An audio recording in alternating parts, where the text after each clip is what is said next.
Subscribe now and press the bell icon.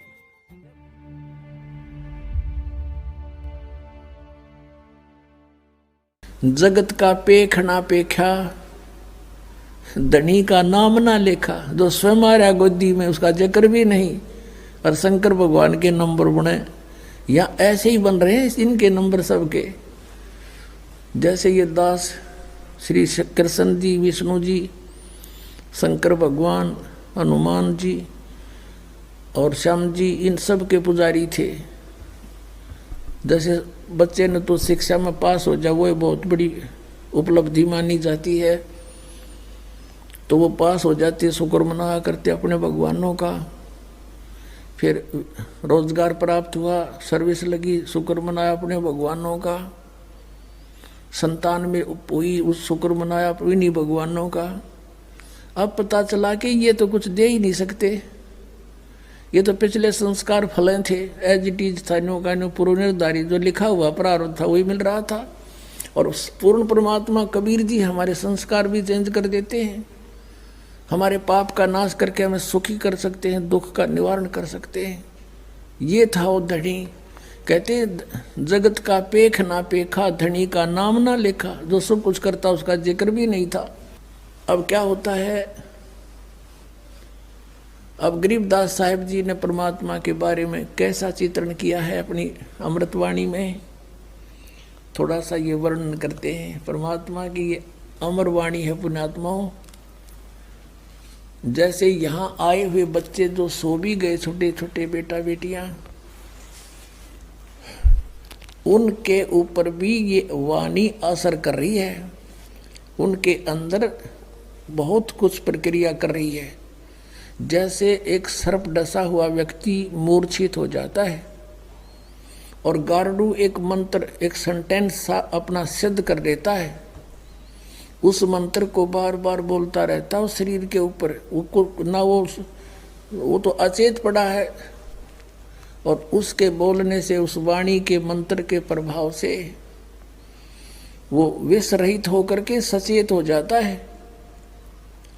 और ये वाणी तो सब सिद्ध है परमात्मा सतपुरुष की। और हमारी आत्मा असंख्य जन्मों से सनी पड़ी है इन पापों से। प्रारब्ध के पाप भी बिना गिनती के हैं, और इस वाणी के रह रहकर पाठ सुनने और सुनाने से, करने से ये आप किसी का ना भी समझ माती पशु पक्षी चींटियों पर भी असर करेगी, और इन बच्चों पर जो इन पर और शीघ्र करेगी, क्योंकि ये मनुष्य जीवन प्राप्त है। और ये जितने भी पशु पक्षी हैं, जीव जंतु, पेड़ पौधे, घास फूस, ये सभी जीव हैं, ये अपना कर्म भोग रहे हैं। इनके ऊपर भी परमात्मा की यह अमर कथा असर करेगी। इनको शीघ्र अब मनुष्य जीवन मिलना शुरू हो जाएगा।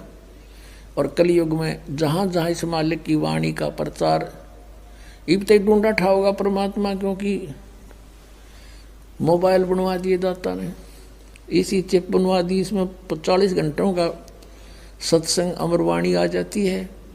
और जहाँ भी कोई बच्चा जैसे यहाँ देखता है दास कोई बेलदारी कर रहा है अपना, यहाँ कोई सेवा करने आ रहे हैं, मोबाइल चल रहा है, काम कर रहे हैं, खेतों में भी अपने जेब में मोबाइल चल रहा है और काम कर रहे हैं, वाणी वहाँ भी चल रहे हैं, सुन रहे हैं, मंत्र चल रहे हैं। तो जहाँ जहाँ ये वाणी फैलेगी उन सब का उद्धार होगा, इस सत्कर मान लेना, और मनुष्य जीवन प्राप्त होगा। आधे से ज़्यादा संस्कार इनके खत्म हो जाएंगे उनके भी, और तुरंत मानव शरीर प्राप्त कराना शुरू कर देगा। क्योंकि हम सभी उस परमात्मा के बच्चे हैं, और उस परमात्मा ने सभी के ऊपर रहम है, सभी के उद्धार की चिंता है। किसकी किस प्रकार होगी, किसकी किस प्रकार होगी, वो सब अब परमात्मा ने सारे फार्मूले लगा देने हैं। क्योंकि अब ये वो मोक्ष समय आ गया जो परमात्मा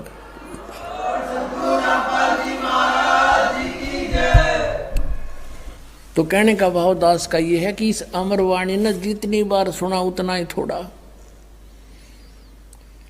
और परमात्मा की कथा को सुनने में आपकी इतनी रुचि रहनी चाहिए, जैसे आप सुबह आहार करते हो और शाम को फिर उसी भूख लगती है, तो आप स्वस्थ हैं। और यदि आपको कुछ अरुचि बनती है भोजन में तो समझो आपके कोई ना कोई शरीर में रोग स्टार्ट हो गया है। अब उसका इलाज क्या है, उपचार क्या है? भूख ना लगे तो कोई टेबलेट लेनी पड़ेगी, कोई रोग है तो कड़वी औषधि खानी पड़ेगी, तब भूख लगेगी। तो अब ये परमात्मा की कथा वाणी ये दोनों काम करेगी। आत्मा की खुराक भी है और ये रोग नाशक भी है। इसमें जिस व्यक्ति को ये अरुचि होती है कि ये तो कई बार सुन ली, तो समझो उसका कोई पाप कर्म जोर देगा। अब कोई करड़ा पाप आ लिया, तुलसी पिछले पाप तय हरि चर्चा ना भावे, और जैसे जबर के वेग तय भूख बेदा हो जावे। किसी व्यक्ति को मलेरिया जबर हो गया हो और उसको भूख नहीं लगती, काजू किस्मत सेब संतरे रोटी प्रतिदिन जो आहार करते हैं वो भी कड़वी लगती है। रोटी कड़वी नहीं, मनुखा दाख कड़वी नहीं, उस जवर ने उसके शरीर की व्यवस्था इतनी बिगाड़ दी कि स्वादिष्ट वस्तु भी उसको कड़वी लग रही है। उसका ट्रीटमेंट क्या है? कुनीन खानी पड़ेगी, कड़वी जीभ पर बिना रखी जाए इसी कड़वी, और फांकी मारनी पड़ेगी, तब वो जबर उतरेगा।